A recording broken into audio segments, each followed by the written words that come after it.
ಕನ್ನಡ ನಾಡು, ಇದು ಕನ್ನಡಿಗರ ನಾಡಿ ಮಿಡಿತ. ಸುಮಾರು 8 ಗಂಟೆಗೆ ನಮ್ಮನ್ನು ಖಾನಾಪುರ ಪೊಲೀಸ್ ಠಾಣೆಗೆ ಕರ್ಕೊಂಡು ಬಂದಿದ್ದಾರೆ. ನನ್ನ ಮೇಲೆ ಯಾವ ಮೊಕದ್ದಮೆ ದಾಖಲಾಗಿದೆ ಅಂತ ನನಗೆ ಹೇಳಿಲ್ಲ.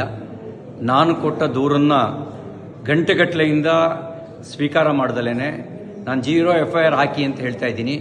ನಾನು ಕೊಟ್ಟ ದೂರನ್ನು ದಾಖಲಿಸ್ತಾ ಇಲ್ಲ. ಈಗ ಇಲ್ಲಿಂದ ಇನ್ನೆಲ್ಲಿಗೋ ಕರ್ಕೊಂಡು ಹೋಗುವಂಥ ಸಂಚು ನಡೆಸ್ತಾ ಇದ್ದಾರೆ. ಎಲ್ಲಿಗೆ ಕರ್ಕೊಂಡು ಹೋಗ್ತಾ ಇದ್ದಾರೆ ಅಂತ ಗೊತ್ತಿಲ್ಲ. ನನ್ನ ಜೀವಕ್ಕೆ ಅಪಾಯ ಇದೆ. ನನ್ನ ಜೀವಕ್ಕೆ ಏನಾದರೂ ಅಪಾಯ ಆದರೆ ಅದಕ್ಕೆ ಕಾರಣ ಇಲ್ಲಿರುವ ಕಾಂಗ್ರೆಸ್ ಸರ್ಕಾರ. ಅವ್ರ ಜವಾಬ್ದಾರಿ ಹೊತ್ಕೋಬೇಕಾಗತ್ತೆ. ನನ್ನ ವಿರುದ್ಧ ಸುಳ್ಳು ಸುದ್ದಿ ಹಬ್ಬಿಸಿ ಸುಳ್ಳು ಕಂಪ್ಲೇಂಟ್ ಕೊಟ್ಟು ನನ್ನನ್ನು ಕೊಲೆ ಮಾಡ್ತಕ್ಕಂಥ ಸಂಚು ನಡೆಸಿದ್ದಾರೆ. ಇದಕ್ಕೆ ಸಂಬಂಧಪಟ್ಟಂತೆ ನಾನು ಸಭಾಪತಿಗಳಿಗೂ ಈಗಾಗಲೇ ದೂರು ಕೊಟ್ಟಿದ್ದೀನಿ. ಹತ್ತತ್ರ 3:45 ಗಂಟೆ ಆಯಿತು ನಾನು ಪೊಲೀಸ್ ಠಾಣೆಗೆ ಬಂದು. ಏನು ದೂರಿದೆ ಅಂತಲೂ ಹೇಳಿಲ್ಲ, ನಮಗೆ ಏನು ಬೇಕು ಅಂತಲೂ ಕೇಳಿಲ್ಲ. ಹೀನಾಯವಾಗಿ ನಡೆಸ್ಕೊಳ್ಳೋ ಕೆಲಸ ಮಾಡ್ತಾ ಇದ್ದಾರೆ. ಮತ್ತು ಇಲ್ಲಿಂದ ಎಲ್ಲಿಗೆ ಕರ್ಕೊಂಡು ಹೋಗ್ತಾರೆ ಅನ್ನೋದು ಕೂಡ ನನಗೆ ಸ್ಪಷ್ಟತೆ ಇಲ್ಲ.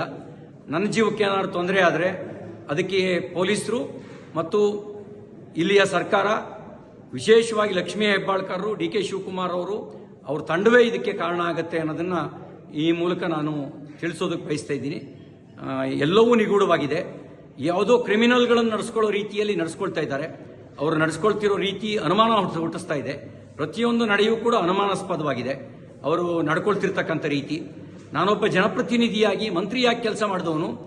ನಾನು ಕೊಟ್ಟ ದೂರಿಗೆ 0 FIR ರಿಜಿಸ್ಟರ್ ಮಾಡಿ ಅಂತ ಹೇಳಿದ್ರೆ ಮೀನಾಮೇಷ ಎಣಿಸ್ತಾ ಇದ್ದಾರೆ.